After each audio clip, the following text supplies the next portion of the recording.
অসমীয়া জাতীয় পিতৃস্বৰূপ মহাপুৰুষ শ্ৰী শ্ৰীমন্ত শংকৰদেৱৰ অপূৰ্ব সৃষ্টি শ্ৰী শ্ৰী বটদ্ৰৱা থান, চমুকৈ বৰদোৱা থানলৈ গৈছিলোঁ। খুব ধুনীয়া এটা পৰিৱেশ, খুব ভাল লাগিলে তালৈ গৈ। আমি নটসূৰ্য থিয়েটাৰ পৰিয়ালবৰ্গে নাটক কৰিবলৈ আহিছোঁ দুপাগুৰিলৈ, আৰু ইয়াৰ পৰা 3 কিলোমিটাৰমান আঁতৰত আছে বৰদোৱা থান। মই খোজেৰে বৰদোৱা থান পালোগৈ। খুব ভাল লাগিলে ইয়াৰ পৰিৱেশটো। সকলো ভক্তপ্ৰাণ ৰাইজে সেৱা জনাবলৈ আহিছে।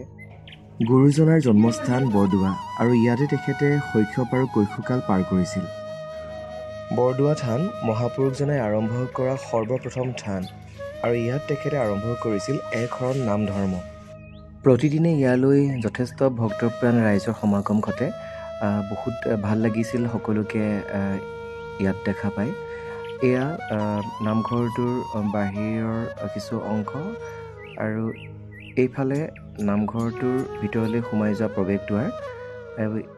ইয়াত সকলোৱে একেলগে সেৱা গ্ৰহণ কৰে।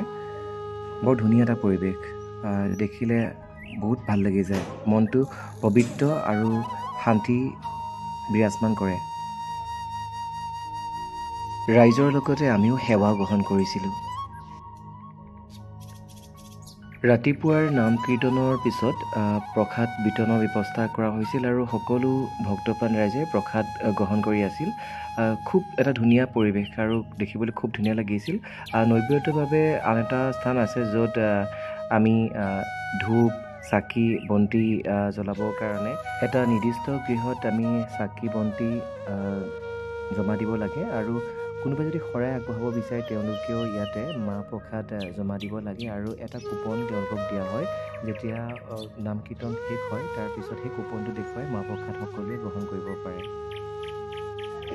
শ্ৰী শ্ৰী বটদ্ৰৱা থানলৈ আহিলে সকলোৱে নিজৰ জাতীয় পোচাকযোৰ পৰিধান কৰে।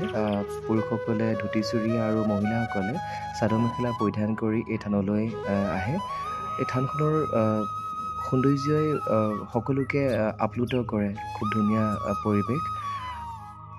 284 বিঘাৰ মাটিৰ আগুৰি থকা এই থানখনত নতুন নতুন প্ৰকল্প কিছুমান নিৰ্মাণ কৰা হৈছে, আৰু অতি সোনকালে আমি সেই নিৰ্মাণ কাৰ্য সম্পূৰ্ণ হৈ উঠা দেখিবলৈ পাম। এইফালেদি আগুৱাই গ'লে বিখ্যাত আলিপুখুৰীটো দেখিবলৈ পোৱা যায়। খুব ভক্তপ্ৰাণ ৰাইজৰ সমাগম ঘটিছে, আৰু দূৰৈৰ পৰা অহা ভক্তপ্ৰাণ ৰাইজে ইয়াতে ৰান্ধি বাঢ়ি খোৱা সুবিধাও আছে। কিন্তু ইয়াত মাছ মাংস খাব নোৱাৰে, ইয়াত নিৰামিষ আহাৰহে গ্ৰহণ কৰিব পাৰে।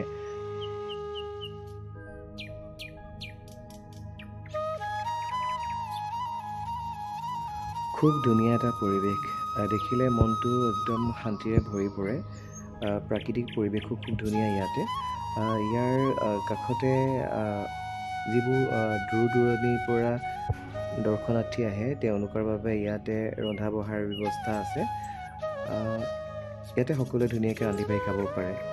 আৰু এই যি আলিপুখুৰী, ইয়াতে মাছক খাবৰ কাৰণে যিবোৰ দৰ্শনাৰ্থী আহে তেওঁলোকে মুড়ি খাব দিয়ে। ইয়াতে এয়া মুড়ি ছিটিয়াই আছিলে অলপ আগত। মাছবোৰ ওলাই থাকে ইয়াতে খুব ধুনীয়াকৈ। আৰু ইয়াৰ পুখুৰীটোৰ সিপাৰে নতুনকৈ কিছুমান নিৰ্মাণ কাৰ্য চলি আছে। মই দেখাবলৈ অলপ চেষ্টা কৰিছোঁ। অতি সোনকালে এই নিৰ্মাণ কাৰ্যবোৰ সম্পূৰ্ণ হৈ উঠিব। অসমৰে ভিতৰতে এক পবিত্ৰ স্থান বৰদোৱালৈ আহি নিজকে গৌৰৱবোধ কৰাৰ লগতে সৌভাগ্যৱান বুলি ভাবিছোঁ।